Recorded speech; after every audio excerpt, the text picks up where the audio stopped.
Checkmate.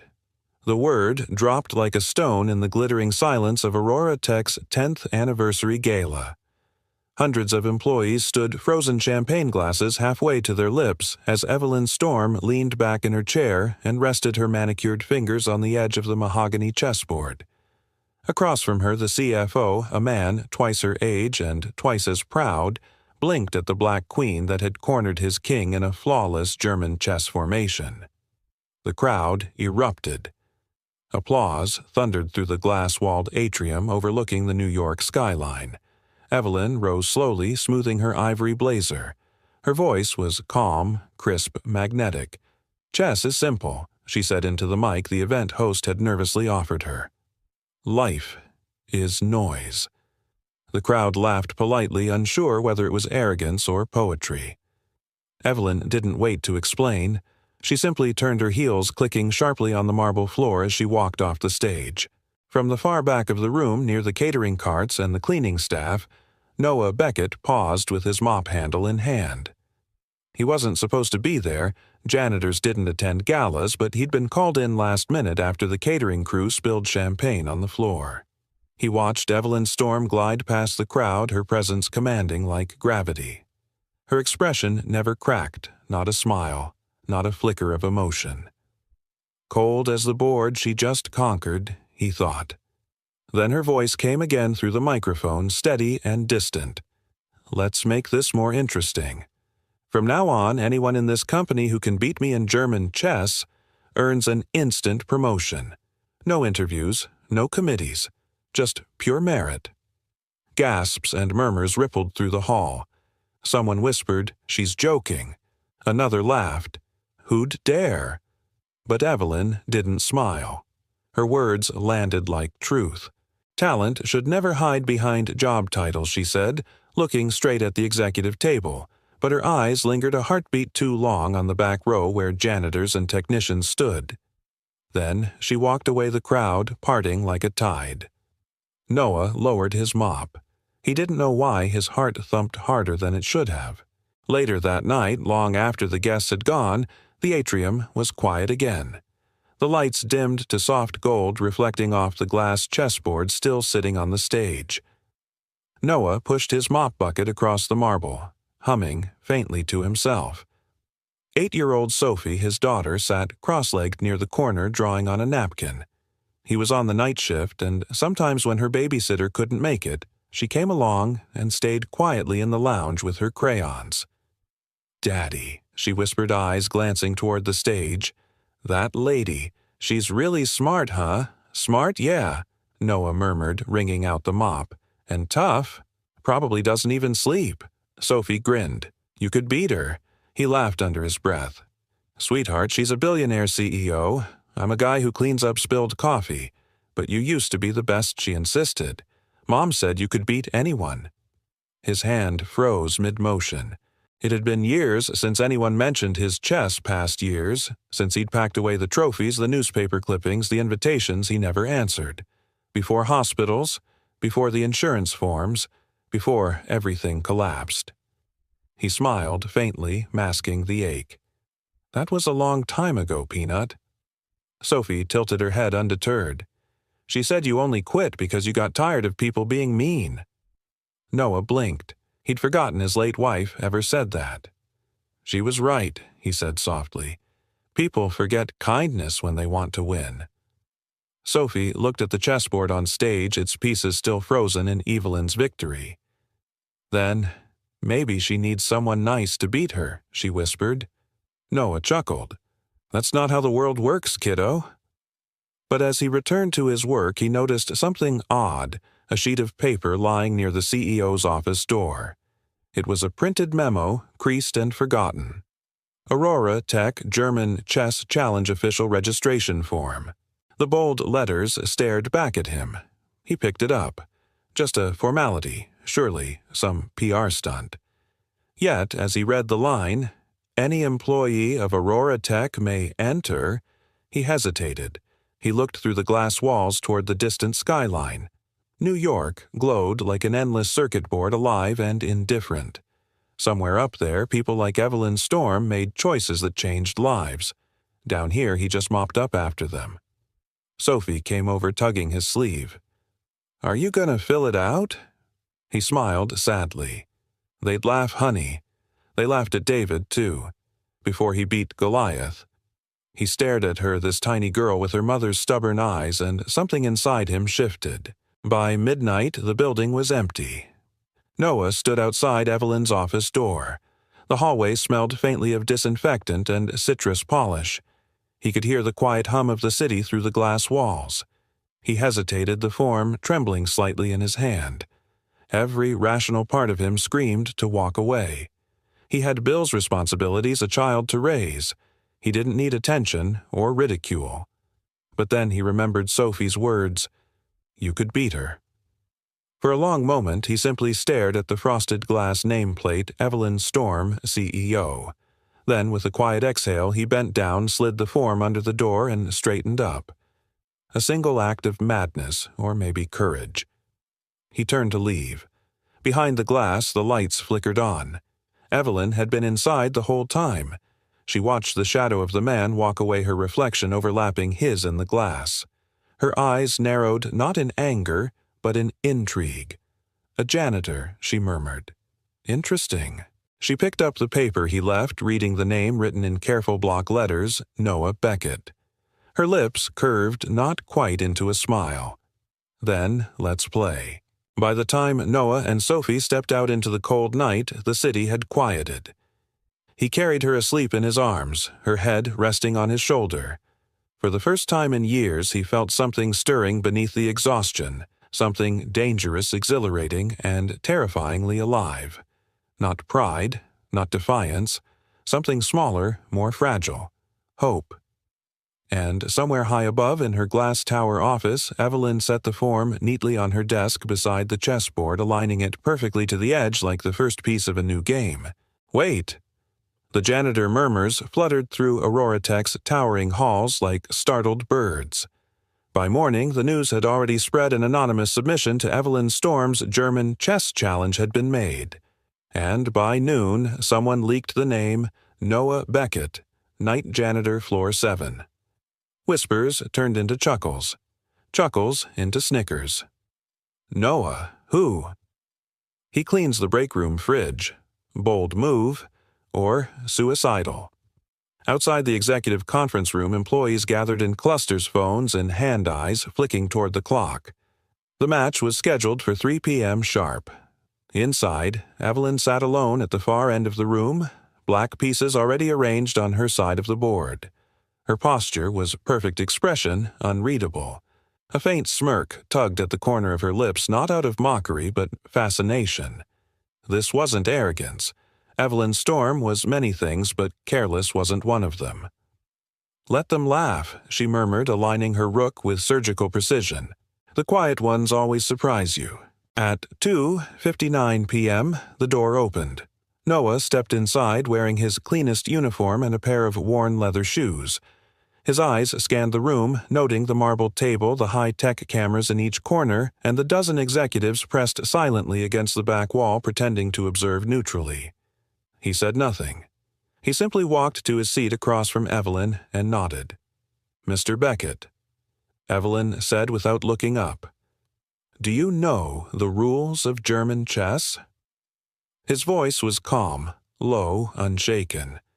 "I know the rules of silence." That made her glance up. Their eyes met, and for a moment something unspoken flickered between them. Two minds used to being underestimated. "Very well," she replied. "Let's play." The game began. She opened with a modified Königsjäger and aggressive early control of the center. Fast, sharp, surgical. The kind of play designed to break an opponent's rhythm before it starts. Noah responded with caution, slowly, methodically. His pieces moved like a man sweeping floors, patient, deliberate, precise. At first, Evelyn dominated the board. She captured 2 minor pieces by move 9. By move 14, she had both central lines secured. In the corner of the room, Lucas Hale leaned toward Maya Lin and whispered, "He's folding already. Should have stayed with his mop." But Evelyn said nothing, because by move 18, something changed. Noah sacrificed a bishop boldly, some would say, carelessly. A rookie mistake. That's what it looked like. But 2 moves later, that gap allowed him to pin her knight with a sequence that disrupted her entire left flank. Evelyn's brows drew together for the first time. He wasn't folding. He was waiting. By move 23, it was no longer clear who had the advantage. Evelyn leaned forward, eyes flickering across the board like searchlights. Noah remained still, his fingers brushing the tops of his pieces as if reacquainting himself with old friends. In the back, the snickers faded. The room grew tense. Maya Lin squinted at the board, then whispered, "That's a Brookman lock." "He's setting a mirrored trap." Lucas blinked. "That's not in our playbooks." "Because it's not corporate," she murmured. "It's street chess. Pure instinct." Move 28. Evelyn launched a feint, her queen swinging wide to threaten his rear. Noah didn't flinch. Instead, he countered with an en passant that exposed his own king temporarily, only to reverse the pressure 2 moves later, forcing Evelyn's rook into a corner.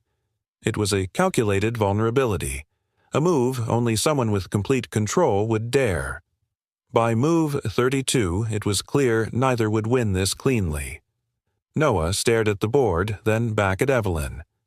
"I can see the next 10 moves." Her voice was cool. "So can I."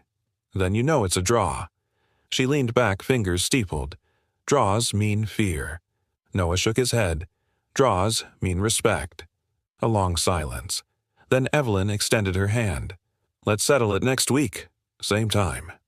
Noah didn't take her hand. He simply stood and nodded. "I'll bring my own piece, the janitor's mop."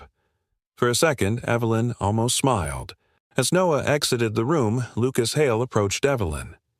"You shouldn't have entertained that circus act. You're undermining your credibility." Evelyn's gaze didn't waver from the board. "You think credibility comes from power." Lucas scoffed. "It doesn't come from janitors." But Evelyn's mind was elsewhere. "He plays like a man who's lost everything," she said softly, "and doesn't care about winning, only about not losing." Lucas frowned. "That's a dangerous kind of player." Evelyn whispered, "That's the only kind worth playing."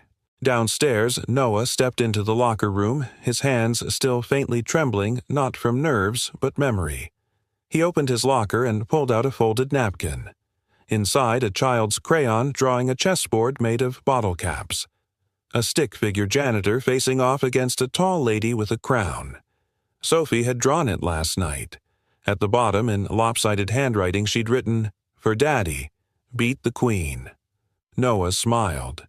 He folded the napkin carefully and placed it in his chest pocket right above his heart. In the penthouse office above, Evelyn rewound the match footage frame by frame. Move 14, move 18, move 23. She paused at the bishop sacrifice. No expression, no twitch, no tells, only stillness. She leaned back and whispered to herself, "He plays with quiet hands, but every move screams." "Don't encourage the help, Evelyn. He's nobody." Lucas Hale's voice cut through the low hum of the boardroom like a blade. The morning after the draw, the Aurora Tech leadership team had assembled for their weekly strategy meeting, but the conversation had drifted, as everyone knew it would, to the company's most unexpected headline, "The Janitor Who Drew with the Billionaire." Evelyn Storm sat at the head of the table, motionless, her expression carved from marble. She stirred her coffee once, then set the spoon down with surgical precision. "Funny," she said quietly. "That's what they said about me when I was the intern who fixed the AI code no one could debug." Lucas exhaled sharply. "You're comparing yourself to him, I'm comparing potential," she replied, eyes never leaving the window, and the world's obsession with underestimating it. A pause followed.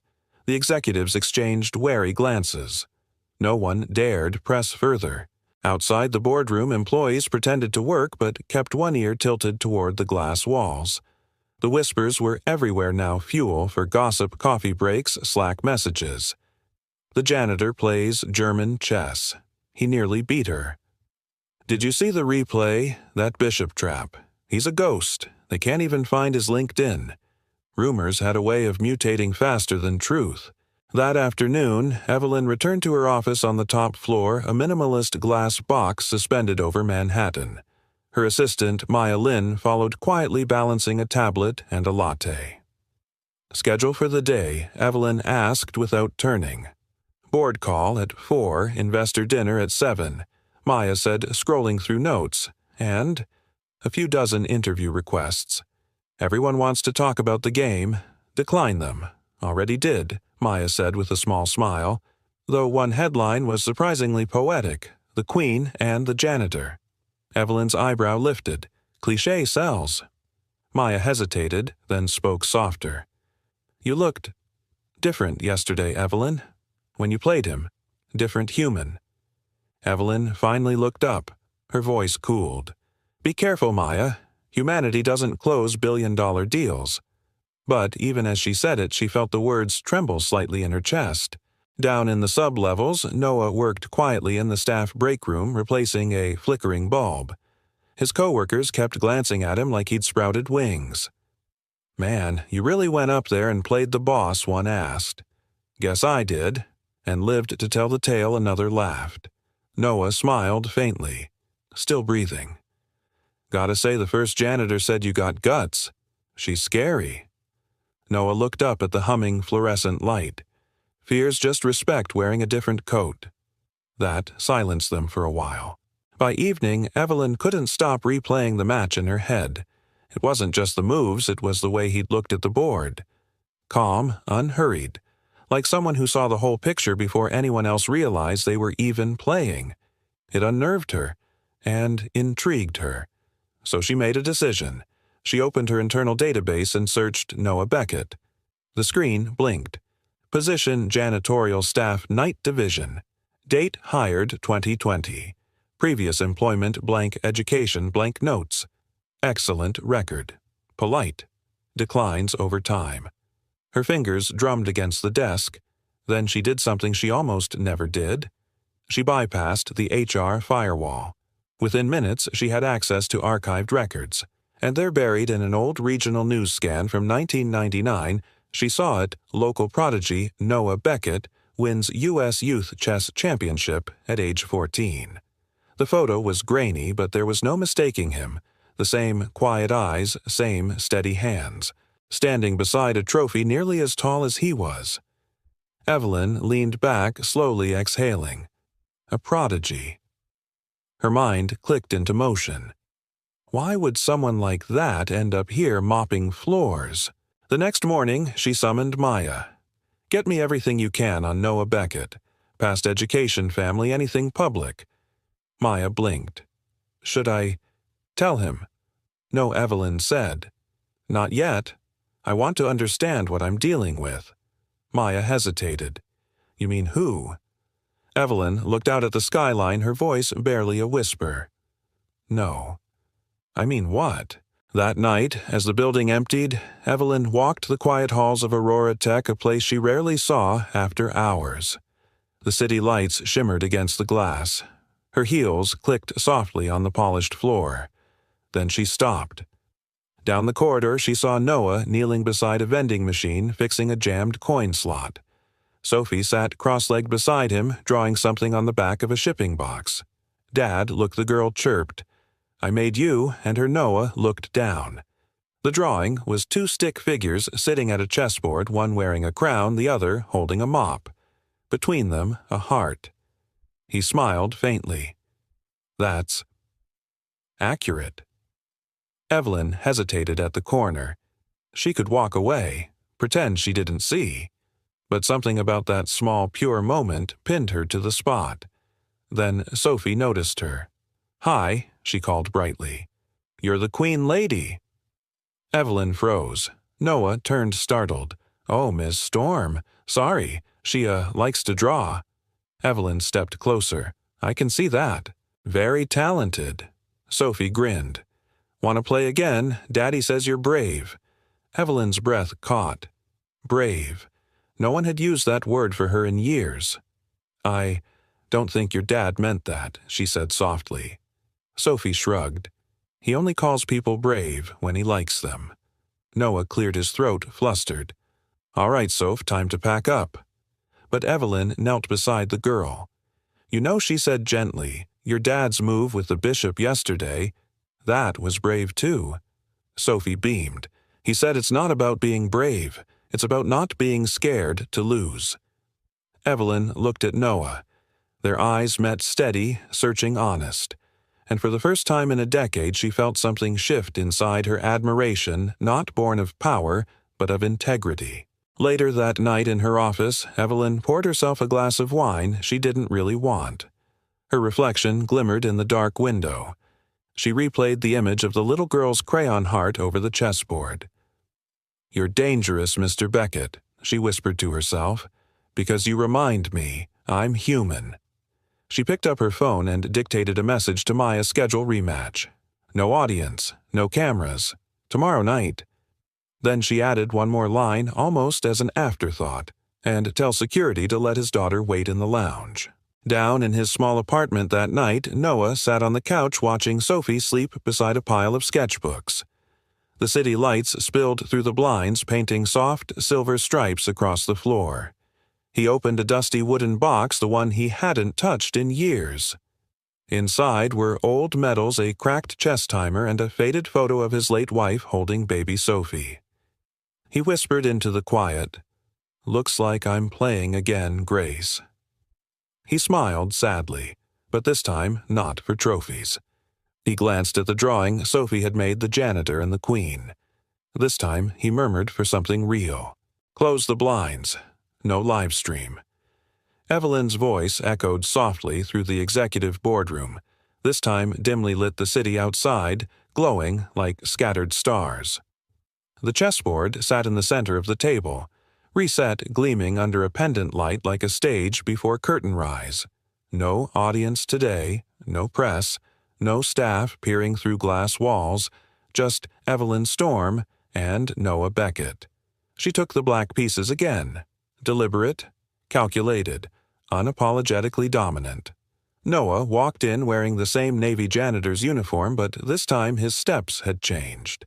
No hesitation, no meekness, just quiet confidence like a man who had stopped apologizing for his mind.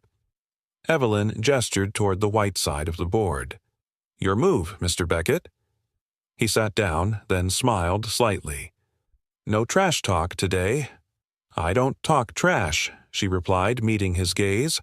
I recycle it into strategy. He chuckled. So do I. Let's begin.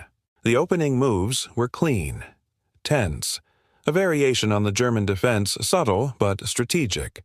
Each player moved like a dancer, counting tempo, eyes never leaving the other. Evelyn struck first, pushing a pawn, aggressively testing the edges of his formation. Noah parried with grace, absorbing pressure without resistance. By move 12, she'd captured a knight.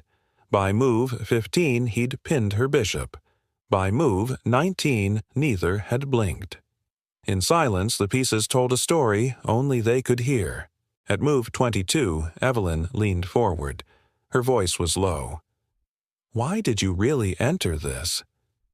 Noah didn't look up. Why does anyone do something reckless? That's not an answer, she said. It's the only honest one. She studied him, her queen hovering midair. You're not here to prove you're better.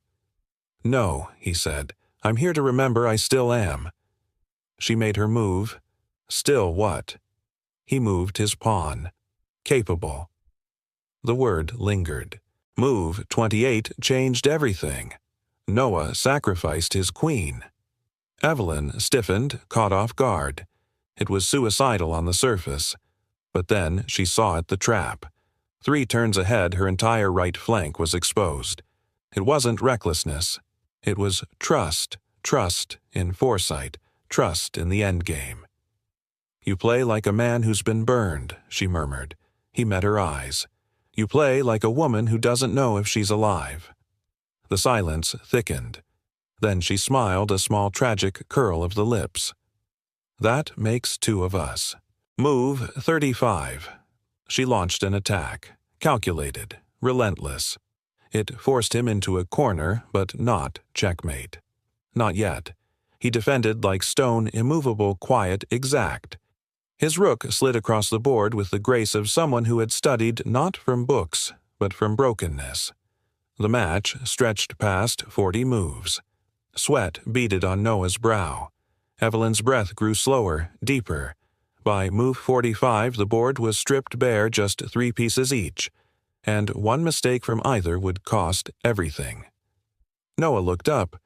We could draw. Evelyn didn't respond immediately. Then, softly, a draw is a silent surrender. He shook his head.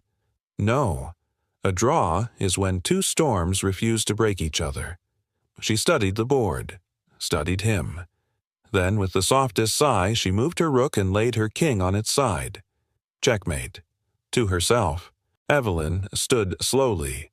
You win. Noah didn't gloat. He simply sat back, breathing through the tension. I didn't come here to win. She turned to face the window hands in her pockets. Then why did you... He hesitated. Then carefully. Because my daughter saw something in me I stopped seeing a long time ago, and I wanted her to be right. The words hit harder than any opening attack. Evelyn's posture softened, shoulders not slumped but human. She's lucky, Evelyn said quietly. She has a father who shows up. Noah glanced at her, sensing the shift. Everyone shows up for something. Some just pick the wrong people to show up for. She looked at him. And for the first time there was no power dynamic, no CEO and janitor, just 2 bruised souls with their scars turned outward. Later, as they walked side by side down the quiet hall toward the elevators, Evelyn said, I looked you up. I figured, he said with a half smile. You're not the kind to leave stones unturned. You were a champion once. He nodded. I was a boy once, too. Life changes. You disappeared for 20 years. I didn't disappear, he said softly. I just stopped needing to be seen. She nodded as if understanding more than she wanted to admit. I know what that feels like, she said. To go invisible on purpose. Noah pressed the elevator button. The numbers lit up. The difference is, I had a reason. You had a shield. She looked at him sharply. But she didn't deny it. The elevator dinged open. He stepped in. She stayed outside. As the doors began to close, Evelyn said quietly, Do you believe in second games? Noah's hand stopped the door from closing. Only when both players have something left to lose. Their eyes met. The weight of everything unsaid pressed between them. Then he let the door close. The next morning, news leaked. Someone on the security team had accessed the match logs illegally. Screenshots hit internal networks. The janitor won. Storm's streak is broken. But Evelyn said nothing. She didn't call PR. Didn't fire anyone. She simply carried on. When Lucas Hale barged into her office, red with rage, waving a printed screenshot, she barely looked up. This is humiliating, he snapped. He played you like an amateur. He played me like a mirror, she replied. Lucas slammed the paper on her desk. What's next? You promote him. Evelyn's tone sharpened. Be careful, Lucas. Every company needs a man who can see 10 moves ahead. He stared at her. You're serious, I'm thinking, she said, which is more than you've done since this conversation started. He stormed out. She didn't stop him. Instead, she turned to the chessboard she kept on her shelf. She set it up again. White pieces in place. Black, ready. And she whispered to the board like it was a confession. Let's see if you come back, Mr. Beckett. Because the real game just started. The cafeteria at Aurora Tech was quiet at night, eerily so. Gone were the suits, the buzzing meetings, the clatter of cutlery. What remained was silence and warm lamplight, and in a corner booth by the window, Evelyn Storm sat across from the janitor who had just beaten her. Twice. Between them sat a plain tray, 2 bowls of chicken noodle soup, 2 bottles of water, 1 unopened chocolate milk. Sophie Beckett sat between them, swinging her legs. Daddy says you think 5 moves ahead, she told Evelyn proudly. Evelyn stirred her soup. "Only 5, Sophie giggled. "That's what he says when he's being modest." Noah chuckled beside her. "She gets her exaggeration from her mother." The moment hung. Evelyn looked at him gently. "You don't talk about your wife much." Noah hesitated, then folded his napkin in half. Her name was Grace. She loved sunflowers, hated cold pizza, and thought I should teach chess to kids, not billionaires. Evelyn smiled faintly. She sounds like someone who told the truth too easily. She did, even when it hurt. Sophie chimed in. She said, "Love is like chess. Sometimes you sacrifice what you love to protect what matters." That silenced the table. Evelyn looked down at her spoon, her grip softening. "She was right," Evelyn said quietly. "Sometimes the loss isn't the pain, it's what you gave up to avoid it." After dinner, Sophie curled up on a cushioned bench, her head resting on a folded hoodie Noah always carried in his satchel. Evelyn and Noah remained at the table, a second chessboard between them. "I thought we weren't playing tonight," Noah said. Evelyn tilted her head. "We're not." She moved a piece. "This one's not about winning. It's about learning how you think." Noah made his move. "That's the thing about chess," he said. "It reveals what people fear more than what they want." Evelyn paused. "And what do I fear, Mr. Beckett?" Noah looked up, eyes clear, voice steady. "That if you stop fighting, no one will know you were ever strong." She froze. Not offended, just seen. No one's ever said that to me. I don't say things to flatter. I noticed. They played in silence for a few minutes, each move like a heartbeat, slow, and waited. Then Evelyn asked, "Do you miss it, Chesno? The version of yourself before the world started taking pieces?" Noah sat back. "I miss the man who believed sacrifice always meant something. That giving up your queen meant saving your king." Evelyn's voice dropped to a whisper. "And now I know sometimes you lose both." She reached for her water bottle. Her hands were steady, but her voice was not. "My mother died when I was 14, she said, eyes fixed on the window. She overdosed in the guest room. I found her." Noah didn't move. "I just won my first city tech tournament.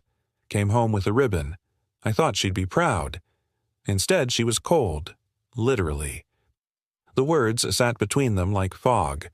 "She told me once," Evelyn continued, "that my brain was my armor, that if I kept it sharp, no one could touch me."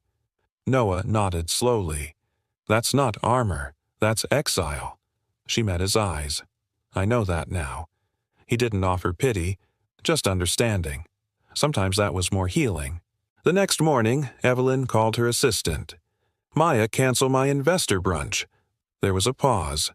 "Everything okay, ma'am? I'm having lunch in the employee break room instead. Bring a guest pass for Sophie Beckett. She'll be joining us." Noah arrived later that afternoon, unsure why he'd been invited back so soon. But when he stepped into the staff break room and found Evelyn sitting on a plastic chair sipping instant coffee with Sophie, happily showing her how to use a touchscreen chess app, he understood. She wasn't just playing the game anymore. She was starting to live outside the board. That evening, Evelyn stood by the elevator waiting as Noah zipped up Sophie's backpack. "She has your eyes," Evelyn said. "She has her mother's fire," Noah replied. "I just hold the extinguisher when she gets too bold." Evelyn smiled. "It suits you, that kind of quiet strength." He looked at her. "You know, Ms. Storm, you could step off the board once in a while. The world won't fall apart if you're not 10 moves ahead." She exhaled. "I wouldn't know how," he said softly. "That's what you learn. When everything you love is already gone, you stop trying to outthink pain and you start trying to feel joy again." The elevator dinged. Sophie waved goodbye. Evelyn waved back awkward, almost girlish. As the doors closed, Noah said, "Thank you," for letting her be part of something real. Evelyn replied, "It's the first real thing I've done in years."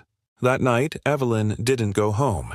Instead, she walked alone into the Aurora Tech training lab, sat at one of the AI chess terminals, and loaded the replay of their second match. Move 18. The sacrifice. Move 24. The flank reversal. Move 30. Her loss. She didn't replay it to win. She replayed it to remember why she played. Halfway through, she paused the screen and whispered aloud, "Who taught you how to lose?" Without being broken. Noah, back at home, tucked Sophie in. She whispered, "Was she nice today?" He nodded. "She's learning how to be." Sophie smiled sleepily. Then, maybe. "You can teach her chess for real." Noah leaned down and kissed her forehead. "Maybe, kiddo. But some games don't need a winner." The photo was grainy, taken from a distance, but the moment it captured was unmistakable. Evelyn Storm, billionaire CEO of Aurora Tech, sitting in a cafeteria booth beside a janitor and his little girl laughing. Her head was tilted, her expression warm. Noah Beckett sat across from her, his hand resting near a travel chessboard, and between them, Sophie giggled over a spilled juice box. It wasn't scandalous. It was human. And in the corporate world, human was dangerous. By noon, the photo was everywhere.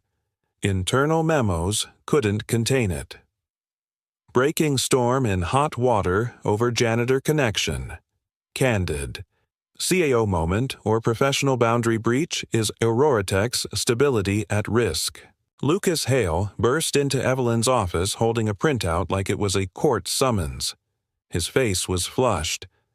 "What the hell is this?" he snapped, slamming the paper onto her desk. Evelyn glanced at it briefly, then returned to her screen. A poorly angled photo of soup, a child, and decency. "This isn't a joke, Evelyn." "No, but your outrage is." Lucas leaned in. "You've crossed a line. You think the board won't ask questions? You're the face of a multi-billion-dollar company, not a kindergarten chess coach." Evelyn slowly closed her laptop. "Do you think being a CEO means I stop being human, that I'm only permitted to engage with people whose net worth rivals mine?" Lucas's voice dropped. "It's not about that. It's about optics, rumors, perception. There are shareholders who are already calling emergency meetings." Evelyn stood, her voice suddenly iron. "Then let them call, and let them explain to the world why compassion is now a liability." Lucas stared at her. "You're risking your throne for a janitor." She met his gaze. Maybe it was never a throne. Maybe it was a cage. Downstairs, Noah was mopping the marble hallway when a junior marketing associate passed him with widened eyes. "Hey," she whispered, "you okay?" He looked up, puzzled. "Should I not be?" She held up her phone, hesitated, then showed him. Noah stared at the photo. His shoulders tensed, but his voice was calm. "They caught a moment. That's all." The associate nodded. "It's just, some people are talking. Like a lot." Noah offered a quiet smile. "People always talk when someone breaks their favorite illusion." He returned to mopping. But inside, something sank. Not fear-guilt. That night, after putting Sophie to bed, Noah sat alone at the kitchen table staring at the screen of his old laptop. He opened an email draft, subject notice of voluntary resignation. "Dear Ms. Storm, I appreciate the opportunities and moments of unexpected connection you've given me these past few weeks, but it's become clear that my continued presence may damage your reputation and jeopardize your leadership. For that reason," he paused. His fingers hovered. Sophie's voice drifted faintly from the bedroom. "Daddy, are you sad?" He closed the laptop. "Not sad, Peanut. Just thinking too hard. Are they being mean about her?" Noah froze. "Who?" "Miss Evelyn. I heard the radio when we got groceries. They said bad things." Noah walked to her door, pushed it open.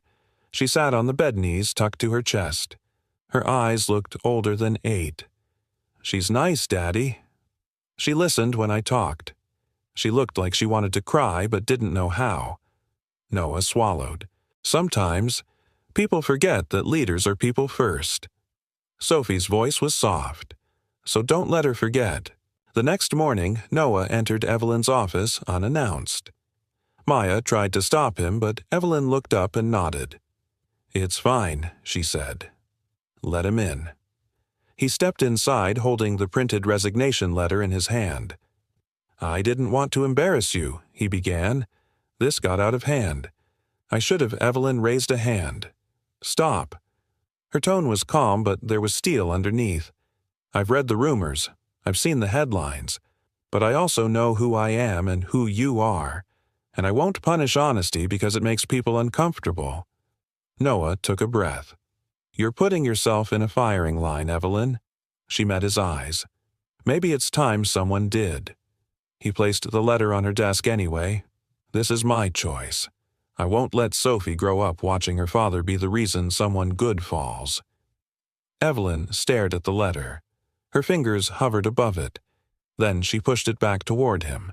"Noah, if I lose this company because I sat beside a janitor and his daughter and dared to feel again, then I never deserved the title to begin with." He said nothing, but his eyes, those quiet, haunted eyes, spoke everything. "Let me do this," she added, "not just for me, for every person in this building who's ever felt invisible." After a long silence, Noah picked up the letter, folded it in half, and slipped it into his pocket. "I didn't come here to be a symbol, Evelyn." She replied, voice almost a whisper. "You came here to mop floors. And instead you showed me the cost of silence." Later that evening, Evelyn sat in front of the camera for a rare internal video message sent to all employees. No PR team, no edits, just her. "I've seen the headlines. I've read the speculation," she began. "But let me be clear." She held up the photo. "This is not weakness. This is strength. This is what it means to run a company where integrity is more important than optics, and where we value people not by title, but by truth." She set the photo down. "I played German chess with Noah Beckett because he dared to raise his hand. He didn't come looking for power. He didn't even ask to be noticed. But his presence reminded me that leadership is not about prestige. It's about courage. And I'd rather stand with someone who walks in quiet truth than sit beside 10 who speak in polished lies." She paused. "If that offends anyone, there's the door." Then she clicked send. In the stillness that followed, Evelyn poured herself a glass of water. She stood at the window watching the city pulse below. Behind her, a soft knock. Noah stepped in, Sophie beside him in her yellow hoodie and polka-dot backpack. Evelyn turned surprised. "Everything all right?" Sophie grinned and handed her a folded note. Crayon scribbled on lined paper. It read, "I think you're braver than your chess queen." Evelyn laughed genuinely freely. She knelt and hugged the little girl, holding her longer than necessary. "Thank you," she whispered. Sophie nodded. "You don't have to win all the games. Just the real ones." The library smelled of old paper and second chances. Soft echoes of whispered voices floated between shelves. Outside, fall leaves scraped along the sidewalk like fading footsteps. In the back corner, where the overhead lights flickered softly, Noah Beckett crouched beside a folding table, adjusting a pawn on a donated chessboard. Around him, a half-circle of kids aged 6 to 12 leaned in, watching him like he held the secrets of the universe. He didn't talk much. He let the game teach. "See this," he said gently, tapping a knight. "This piece moves in L shapes, but it's the only one that can leap over others.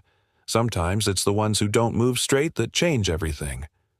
A girl with pigtails whispered, "Like me." He smiled, "Especially like you." From behind the glass doors of the library, Evelyn Storm stood quietly watching. She didn't step in. Not yet. There was something sacred about Noah in this space. No headlines, no boards, no performance, just presence. Maya Lin walked up beside her, arms crossed loosely, voice low. "You miss him." Evelyn didn't reply. Maya continued. "You're not here to recruit him back. No," Evelyn finally said. "I'm here to see if I was ever worthy of him to begin with." 15 minutes passed. The children began drifting out with parents laughing and waving. Noah noticed her just as he was wiping the pieces down. Their eyes met through the glass. Her hands remained in her coat pockets. His shoulders didn't move. She didn't expect forgiveness. She stepped in anyway. The room felt colder than it looked. Evelyn walked slowly, stopping a few feet from the table. "I wasn't sure you'd still come here," she said softly. Noah straightened. "I came here long before you knew my name." "I know," she replied. "That's what makes it real." A long pause. Evelyn sat across from him, fingers brushing the edge of the table. She stared at the board, half a game in progress, abandoned mid-thought. "You didn't reach out," she said. "After everything." "You didn't stop me," he replied. Her eyes met his. "I didn't know how." Noah studied her face, still composed, still beautiful in that cold winter way, but softer now, touched by something earned, not worn. "Do you remember the move that ended our last match?" he asked. She nodded. "You let your pawn hang." "I thought it was a mistake." He gestured to the board, but it created the tension, the silence between moves. "That's where everything happens." She tilted her head. "Then maybe this silence is a move too." They sat without speaking. The room didn't need sound. Then Evelyn reached for a white pawn and pushed it forward one square. A single gesture. Not power, not pride, just invitation. Noah glanced down. "You want to play?" She shook her head. "I want to begin again." Outside the library, dusk bled into night. The streets glimmered under old lamps. Evelyn and Noah walked side by side, not touching, not filling the silence, just letting it stretch comfortably. Finally she spoke. "I thought leadership meant always being certain, always ahead, and now I think it's about knowing when you're wrong, and who's worth admitting it to." Noah stopped at the curb, looked up at the stars barely visible between skyscrapers. People think strength is the moment you win, but sometimes it's the moment you decide losing isn't the end. She turned to face him. "You taught me that, without ever meaning to." He smiled. The best lessons never come from speeches, just moments no one sees coming. 2 days later, Evelyn stood in front of Aurora Tech's board of directors.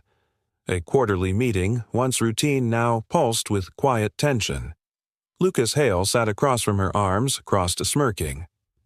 "Before we begin the numbers," Evelyn said, "I'd like to propose a new division." Murmurs, eyebrows raised. A think tank within the company, she continued. Dedicated not to code, but to human logic, pattern recognition, strategy that isn't built in circuits but in instinct. Lucas scoffed. "And who, may I ask, will run this philosophical side project?" Evelyn looked him in the eye.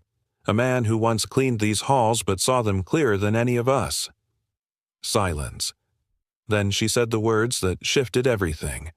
"I'm offering Noah Beckett the position of Director of Strategic Patterning." Lucas leaned forward. "He's a janitor." Evelyn didn't flinch. "He's a mind most of us are too proud to recognize." An older board member cleared his throat. "Storm, are you telling us that in a company worth $40 billion you've chosen a man with no resume to lead an innovation team?" Evelyn smiled. "No resume can measure what he knows. And I'm not asking for permission. I'm notifying you of a decision." The room erupted in murmurs. But none dared object, because in that moment Evelyn Storm had never looked more certain. That evening, Noah received the email. At first he thought it was a mistake. Then a second message arrived from Evelyn herself. "I won't play without you. Not on the board, not in the company. Come back, build something with me." Attached was a keycard. Title, Director. Strategic Pattern Lab, access all floors. Noah stared at it. His reflection in the black plastic looked older, but the fire in his eyes, that was new. Sophie peeked over his shoulder. "Are we going back?" He looked at her. "Do you think we should—" She tilted her head. "Only if they let you bring your brain and your mop." He laughed. They did. And this time they even gave me a badge. The next morning, the doors of Aurora Tech opened and every head turned as Noah Beckett walked in wearing his janitor blues. Not a suit, not a tie. And he walked straight to the top floor, to the boardroom, to the seat waiting next to Evelyn. Still in uniform, she asked, raising a brow. Noah sat down, calm as ever. I figured I'd remind them where all their brilliance walks before ours. She smiled. "Welcome back, Mr. Beckett." He glanced at the chessboard beside her. "Let's play something real." The air in the Aurora Tech auditorium was electric. Rows of employees, engineers, interns, executives filled the space, buzzing with whispers that didn't stop even as the lights dimmed. It wasn't just another quarterly meeting. Something about today felt different, like the room itself was holding its breath. On stage, the company logo flickered briefly before fading to black. Then Evelyn Storm walked out under the spotlight. No podium, no teleprompter. Just her. She wore no jewelry, no flashy heels, a simple dark blazer over a white silk blouse. Understated, controlled, resolute. "Thank you for being here." She began, voice steady but intimate, as if she were speaking to each person individually. "Today, I want to talk not just about where we're going, but who's going with us." The room shifted, phones lowered, heads tilted forward. "Every company chases innovation," she continued. "But few ask who we ignore on the way to get there. And fewer still ask why the best minds often go unseen because they don't wear the right title or shake the right hands or sit in the right offices." She paused. Until now. She turned slightly. A spotlight bloomed to her right. And from the wings of the stage, Noah Beckett stepped into view, wearing his blue janitor uniform. A collective murmur rippled through the crowd, but no one laughed. Not this time. Evelyn's voice rang clear. "Ladies and gentlemen, meet the new Director of Strategic Pattern Recognition at Aurora Tech." The room froze. Then a single clap, then another, then a wave of applause that roared through the auditorium like thunder. Noah didn't bow, didn't smile wide. He simply nodded, once calm composed, as if the world had finally caught up to a truth he'd already known. He stepped to the center of the stage. Evelyn moved aside, letting him speak. Noah looked out over the sea of faces. He didn't carry notes. He didn't need them. "When I first walked into this building," he began. "My hands were calloused, my shoes scuffed. No one looked twice." Silence. A few leaned forward. "I wasn't bitter. I wasn't angry. I was just tired. Tired of being reduced to the way I earned my paycheck. Tired of being told I was overqualified for the rooms I was never invited into." He let that sit for a moment. But then someone challenged me not with words, but with a game I had walked away from. And in doing so, she reminded me that my mind never left, just my belief did. A hush fell deeper. Noah looked at Evelyn. Their eyes held for just a beat. You can build code, you can build machines, you can build empires, but if you forget to build people, none of it will last. He glanced toward the front row. Sophie sat there, legs swinging, clutching a juice box and beaming. "So if you're in this room," Noah finished, "and you've ever felt unseen, underestimated, dismissed, remember this: you don't need permission to matter. You just need one person brave enough to see you. And when they do, don't let them walk alone." Applause erupted again. Not polite this time. Earned, honest, thunderous. As Noah turned to leave the stage, Evelyn met him with a quiet smile. She whispered, "You didn't just checkmate the board today. You changed the game." Noah replied, "And you gave me the space to play." Later that afternoon, the boardroom buzzed with activity. Evelyn entered to find several department heads in heated discussion. Lucas Hale stood at the head of the table, papers fanned out like evidence. "This is a circus. We just handed a leadership role to a man with no corporate background. The media is going to run wild." Evelyn folded her arms. "They already did. And we survived. We did more than survive, we grew. Lucas scoffed. What does a janitor know about innovation? From behind her, Noah stepped in, having heard enough. He walked to the board and without a word grabbed a marker, drew a grid simple, clean. Then in 6 precise moves he recreated a German chess sequence that blocked an executive strategy proposal from last quarter. Then he turned. I've spent more time listening in these halls than most of you have speaking. Lucas narrowed his eyes. You think you're smarter than us? Noah looked at him evenly. I think I'm different. And that's what innovation requires. Not echoes of the same voice, but dissonance that leads to harmony. The room fell quiet. Evelyn leaned forward. If you're afraid of change, Lucas, I suggest you find a smaller company to hide inside. Hours later, in the solitude of her office, Evelyn stood by the window sipping black tea. The sun dipped low over Manhattan. Noah stepped in. He had finally changed out of his uniform, now wearing a gray button-down and dark slacks. Clean, simple, but he still wore his old watch. You clean up well, she teased gently. He smirked. I thought I'd try respectable on for size. Evelyn walked to her desk, opened a drawer, and pulled out a small box. I had this made.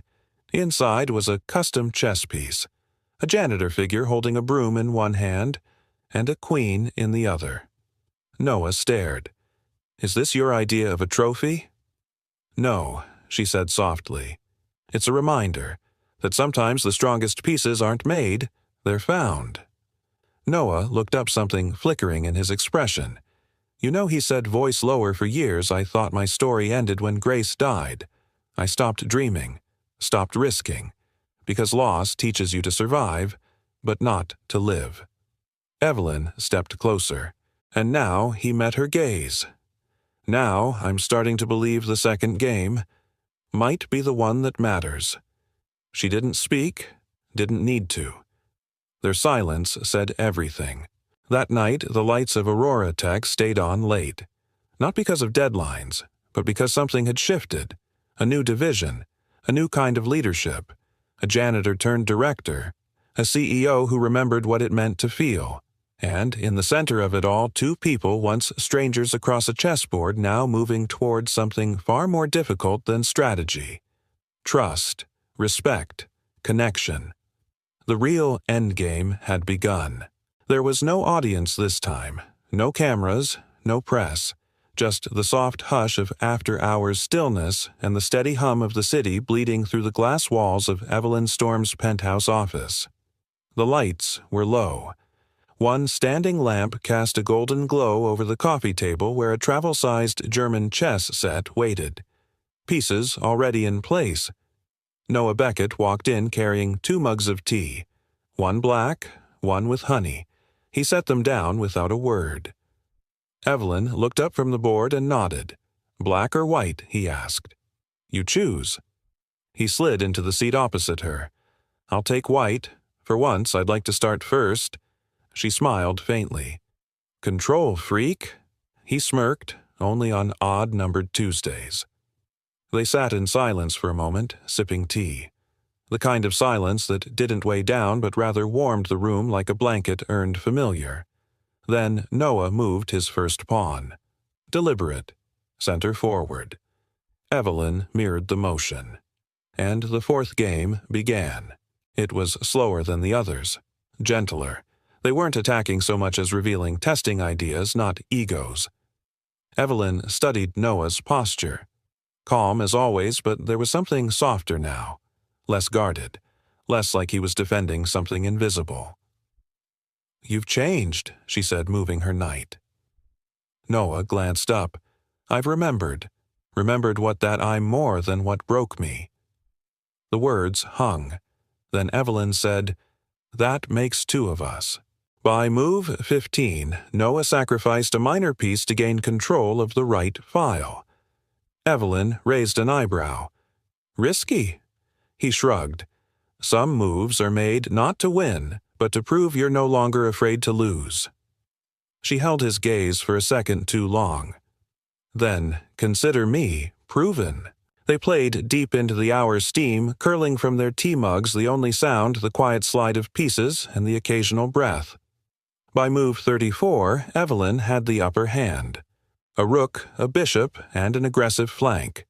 Noah had fewer pieces more exposed, but his king sat calm at the back, protected by nothing but positioning and faith. Evelyn leaned back. "You could have taken my queen 6 moves ago. I saw it. Why didn't you?" He paused. "Because you needed to win more than I needed to play perfect." She blinked. The moment stilled. "You knew I needed the win. I knew you needed to stop seeing victory as survival." Evelyn's breath caught. "And what if that's the only way I've known how to breathe?" Noah moved a pawn. "Then maybe it's time someone taught you another way."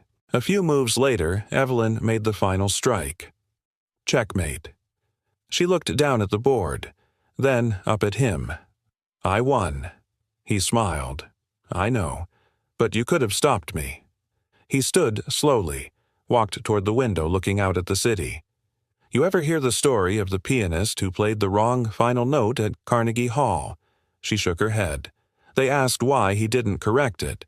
He said, "Because sometimes it's not about perfecting the ending. It's about giving the audience what they need to stand and clap." Evelyn rose from her seat, walked to him. This wasn't a performance. He turned to her. No, it was a mirror. She swallowed hard.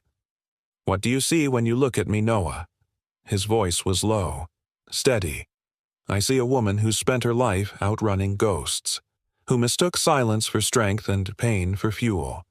Her lips parted, but no words came. He stepped closer. "But now I see someone who's tired of the chase, someone who wants to stand still long enough to be seen." Tears welled behind her eyes but didn't fall. "And what do you see?" she asked, "when you look at yourself?" Noah looked down at his hands, calloused steady, then at the board behind them. "I see a man who walked away from brilliance because grief made him feel unworthy of it. And now, I'm starting to believe that healing doesn't mean going back. It means letting yourself go forward with the cracks still showing." Silence fell between them again, but this time it was full of truth. Then Evelyn reached into the pocket of her blazer, pulled out a folded slip of paper. This came from HR.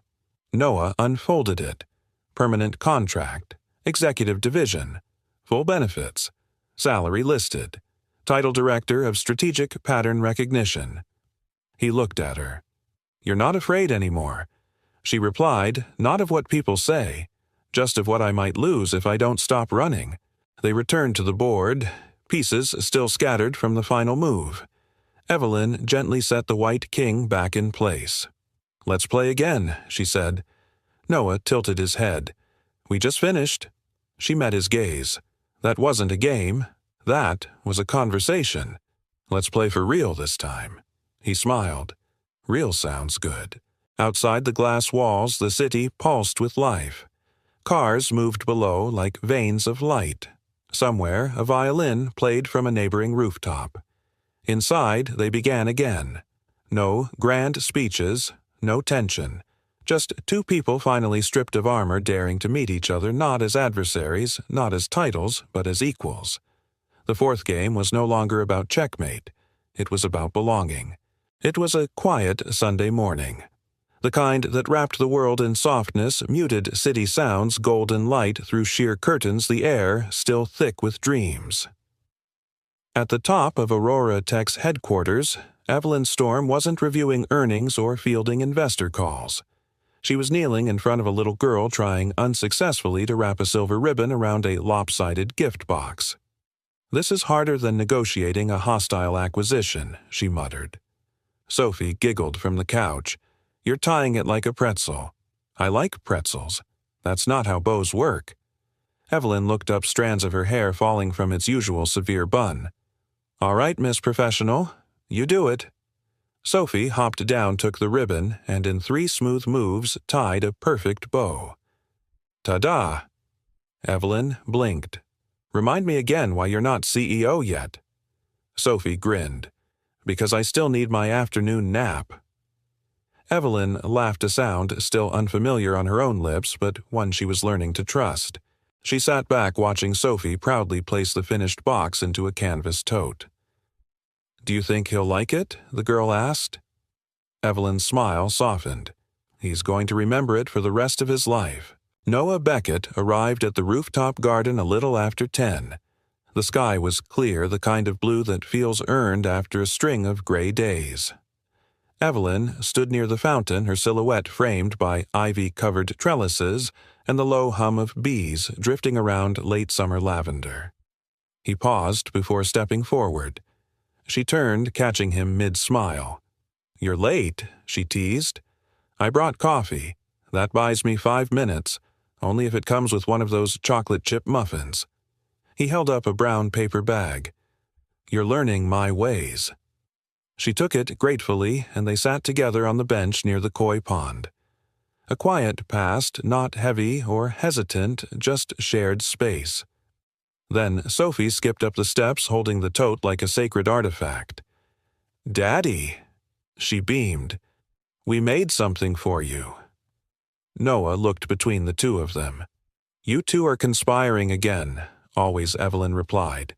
Sophie handed him the gift. "Open it." He sat the tote down and peeled back the paper.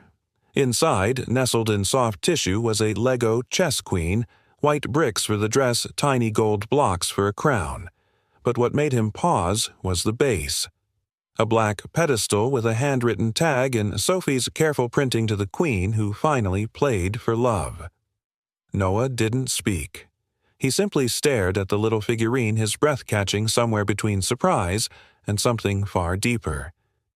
"She built it herself," Evelyn said quietly. But the message, that was all her. Noah's voice was low, thick. "You kept her safe. You listened to her. You saw her." Sophie climbed onto his lap and placed her head on his shoulder. "You always protect people, Daddy. Now someone protects us, too." He looked at Evelyn. "I don't know what this is between us," he said, "but I know it's real, and I know it scares me." Evelyn met his gaze steady and open. "It scares me, too. But so does waking up to a life built entirely on solitude. And I'm tired of being safe." He nodded slowly. "Then maybe we stop playing to win, and start playing to stay." Later that evening, Evelyn stood alone on her balcony, the city humming beneath her. The Lego queen sat beside her glass of wine, illuminated by a single warm bulb overhead. The door slid open. Noah joined her sleeves, rolled hands in his pockets. "She's asleep," he said. "Out cold. Your boardroom couch is officially her favorite bed. She's not the only one exhausted." They stood side by side, the skyline stretching around them like a living mural. "You once told me chess reveals what people fear more than what they want," Evelyn said. Noah glanced over. "And what do I fear?" She turned to him. "That if you allow yourself happiness, it might not last, and you'd rather have nothing than lose something again." He didn't answer at first. Then, "You're not wrong." She placed her hand lightly over his, but this time, "You don't have to lose alone." Noah looked down at their hands, then up at her. "And what do you fear?" She smiled sadly. "That I've spent so long being a fortress I forgot how to let someone knock." He chuckled softly. "Then let's both be wrong together." Later, they sat at the coffee table sharing tea while Sophie slept nearby. The chessboard between them remained untouched. "You ever think Evelyn said that the best games are the ones you never finish?" Noah leaned back. "Because the point wasn't to checkmate. Because the point was to sit across from someone who sees you." Noah's eyes held hers. "Then this is the best game I've ever played." In the quiet of the night, Evelyn placed the little Lego queen on her bookshelf beside a framed photo of her mother she hadn't looked at in years. For the first time, she didn't see that photo and feel pressure. She felt peace. She whispered, "I'm still your daughter, but I'm finally becoming my own woman." Then she turned off the light. 1 year later. The plaque gleamed under the morning sun. Aurora Tech Human Logic Lab, the janitor's code initiative. Inside the glass building, a dozen classrooms buzzed with life. Children from all backgrounds leaned over chessboards and logic puzzles. Instructors, not just coders and tech experts, but veterans artists, retired teachers guided them patiently.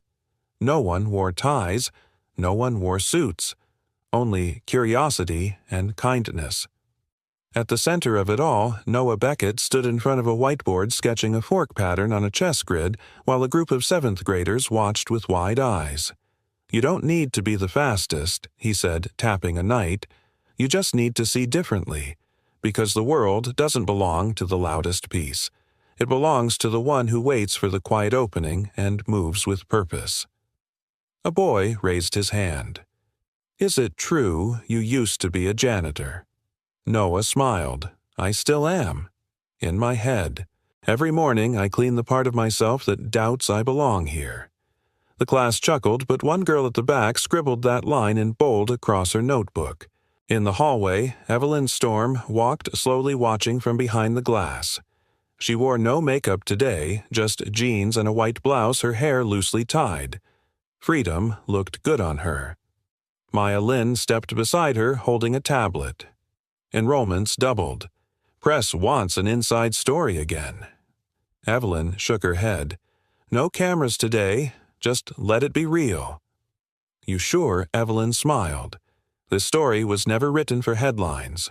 That afternoon on the rooftop garden, a long wooden table had been set for 3.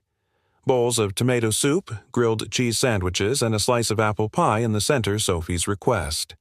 She sat between them, swinging her legs and sipping chocolate milk through a paper straw. "Best lunch ever," she declared. Evelyn leaned in. "That's because you negotiated like a pro. Pie and grilled cheese." Sophie beamed. "Daddy says the best deals are win-win." Noah chuckled. "And your opponent never sees it coming if you smile while you ask." Evelyn turned to him. "Smart girl." "She takes after you," he said softly. She paused, then looked down. "Do you still think about her every day? You don't talk about Grace much anymore." Noah looked out at the skyline. "Not because I forgot. Because I don't have to hold her pain anymore to honor her love." Evelyn nodded, her voice gentler now. "I think she'd be proud of the life you've built." He turned to her. "We built." Later, Sophie skipped ahead down the hallway, her backpack bouncing. Noah and Evelyn walked behind her, slower, their fingers brushing occasionally, not always holding, but always close. "She still calls you the queen who played for love," Noah said. Evelyn smiled. "It's still the best title I've ever earned. She gave me mine too, you know." "What's that?" He stopped walking, looked her in the eye. "Hope." Evelyn's breath caught, not because of the word, but because of how whole it sounded in his voice now. Not tentative, not hidden, but lived. "I want to ask you something," he said. "Anything?" He pulled from his pocket a small silver key engraved with a chess knight. "Come with us this weekend. There's a cabin upstate, no reception. Just a fire, a lake, and one very worn-out set of wooden chess pieces I haven't touched since I was 22. She raised an eyebrow. "Are you asking me to go off-grid with a former janitor and an 8-year-old chess prodigy?" He grinned. "No. I'm asking you to stop living in check and start trusting the endgame." Evelyn's voice softened. "What if I make the wrong move?" Noah leaned in his forehead, nearly touching hers. "Then we play again. That's the beauty of people. You don't lose the match just because you lost the moment." That night, Evelyn stood before a quiet audience, not of press or investors, but of the graduating Logic Lab's first group of students and their families. She took the mic, cleared her throat, and said, "When I was a girl, I believed intelligence was a shield. That being smarter meant being untouchable.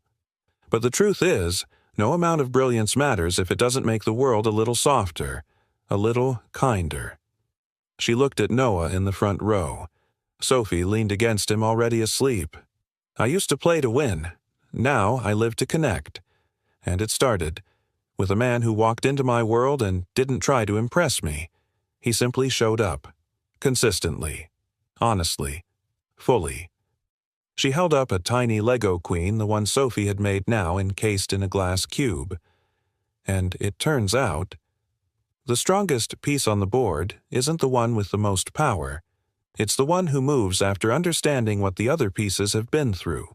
Later in the soft light of the hallway, Evelyn and Noah stood before a wall of framed quotes, each written by the students. At the top, a plaque read, "Wisdom isn't what you say. It's what you repeat through kindness." Noah Beckett. He looked at her. "You ready for the cabin?" She nodded. "Only if you let me win once." He laughed. "Absolutely not." They turned, walking toward the elevator. Together. Outside, the city pulsed below.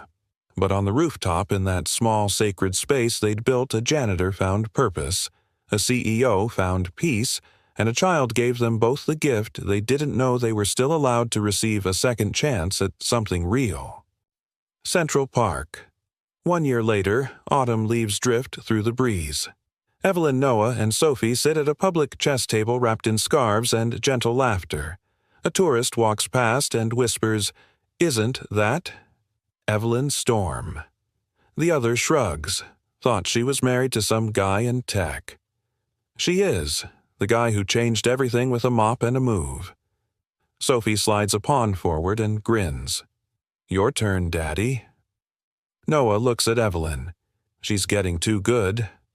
Evelyn sips her coffee. She had excellent teachers.